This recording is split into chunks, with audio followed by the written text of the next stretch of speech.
আপনাদের সাথে আমি আমার ব্যক্তিগত একটা অভিজ্ঞতা শেয়ার করি। এই যে ঈদ গেল, আপনারা প্রত্যেকেই নতুন জামা কিনেছেন, আপনার নিজেকে একটু সাজানো গোছানোর জন্য কেউ কেউ চুল দাড়ি কাটছেন, অনেকে শেভ করছেন না ভাই? এগুলি তো সাধারণত ঈদ উপলক্ষে আমরা করে থাকি।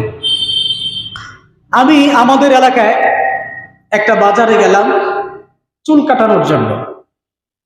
তো বলেন তো, চুল কি বেশি মুরব্বীরা কাটে নাকি ফুলাফানে কাটে?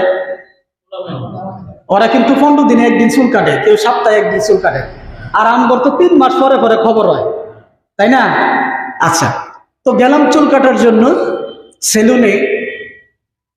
ওই চুল কাটার সেলুনে যাওয়ার পরে যে সমস্ত ছেলেগুলো সেলুনের মধ্যে আসলো, তাদের চুলের ডিজাইন, চুল কাটার নমুনা, এই সেলুনের মধ্যে আসার পরে তাদের হাবভাব, তাদের কথাবার্তা, তাদের অ্যাটিটিউড, এগুলি দেখা মানে আমি তো মৌলবী মানুষ এমনিতেই, আর ওইসি মুরব্বী মানুষ, আমার কোনোভাবেই আর ভালো লাগতেছে না যে কিছুক্ষণ যে আমি থাকবো, কারণ এখন তো ঈদের মৌসুম, একটু সিরিয়াল বসে থাকতে হয়, তো আমি যাইতেও পারতেছি না।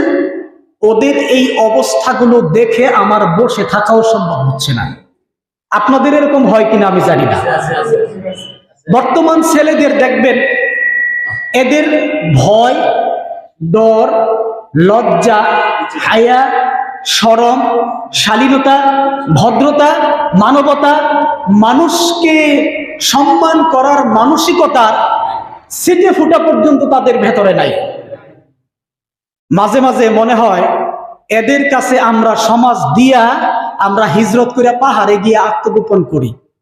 আপনাদের মনে হয় কিনা আমি জানি না, কিন্তু আমার মাঝে মাঝে এরকমটা মনে হয়। তো যাই হোক, যেহেতু মাহে রমজান, রোজার মাস চলতেছে, সেলুনে বৈশা ওই ছেলেদের এগুলি দেখা তো মোটামুটি অতিষ্ঠ। পাশাপাশি দেখতে পেলাম ওই পাশে আবার চা স্টল আছে, দোকান আছে, ওইখানে কিছু মুরব্বীরা, কিছু আধা বয়স্ক মানুষ যারা আছে, এটা যে মাহে রমজানের মাস এটা তাদের কাছে মোটেও মনে হচ্ছে না। তারা টেলিভিশন দেখতেছে, হাসি ঠাট্টা করতেছে, কেউ কেউ চা তো আর দিনের বেলা খাওয়া যাচ্ছে না, কিন্তু কেউ কেউ তাদের যে সবচেয়ে প্রিয় জিনিসটা, এটা কেউ কেউ প্রকাশ্যে খাচ্ছে না, কিন্তু লুকায়া লুকায়া খাচ্ছে আর কি। তো এটা দেখে ভাবলাম যে আমরা রোজা রেখে কি অপরাধী করলাম নাকি? মাঝে মাঝে দেখবেন মানুষের এই সমস্ত ভাব দেখলে আপনি যদি ইসলাম মাইনা চলতে চান, আপনার কাছে মনে হবে তাহলে আমরা কি অপরাধী করলাম নাকি, এরকম মনে হবে।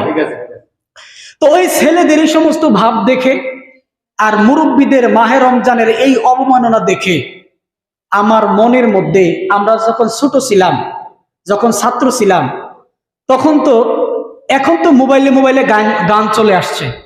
এক সময় তো বিদেশ থেকে আসলে মানুষ টেপ রেকর্ডার নিয়ে আসতো গান বাজানোর জন্য। আপনারা তো অনেকে শুনছেন, গান শুনেন নাই? টেপ রেকর্ডারে শুনেন নাই? তো আমাদের সময় একজন স্বনামধন্য শিল্পী ছিলেন, এখনো তিনি আছেন, নাম হলো মনির খান। নাম তো শুনছেন, মনির খান। শফিক ভাই নাম শুনছেন না? তো মনির খানের একটা গান আমার মনে পড়ে গেল, ওইখানে বৈশা আমরা তখন ছাত্র শুনছিলাম। গানটা হচ্ছে এইরকম, মনির খান বলতেছে, বিধি আমারে চোখ অন্ধ করে দাও, অনুভূতির হাজার দুয়ার বন্ধ করে দাও। সে কোন সেন্সে বলছে আমি জানি না, তো আমার কাছে ওই সময় মনে হয়েছে আমিও আল্লাহ টান কই, আল্লাহ এই চোখ বন্ধ করে দাও, এগুলি দেখতে আর মোটামুটি ভালো লাগছে।